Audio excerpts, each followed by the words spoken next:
Electric shock is a major risk. So how do we avoid getting shocked? We all must understand and recognize electrical hazards. All electrical work above 110 volts DC or 50 volts AC must submit to Vedanta's electrical safety standard.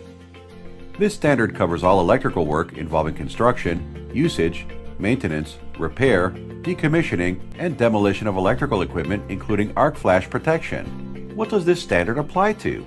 If any of your employees or contractors should be exposed to electrical hazards, they're required to undergo electrical hazard training once they start work and every year thereafter.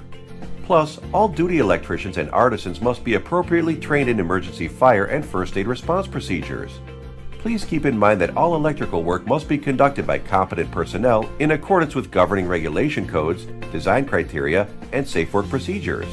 All electrical safety devices shall be installed on all final distribution circuits with the settings established by qualified personnel on your team. Let's move on to the isolation and access procedures. Do not work on live equipment unless it's essential to have the equipment energized. If absolutely required, only do so with the necessary PPE and insulated tools.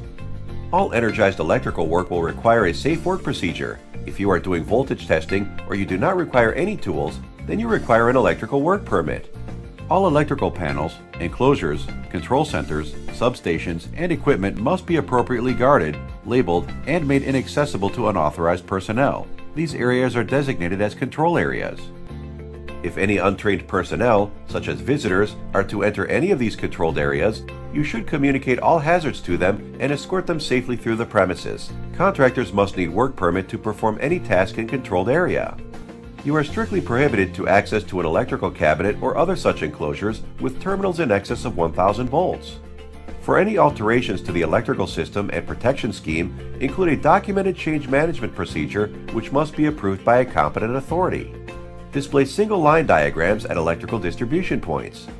If you have employees working on overhead or underground power lines, they must be assessed, and all appropriate labeling and controls must be in place to protect personnel working in close proximity. You shall develop a system of maintaining an up-to-date buried service drawings and a mechanism for capturing installation changes.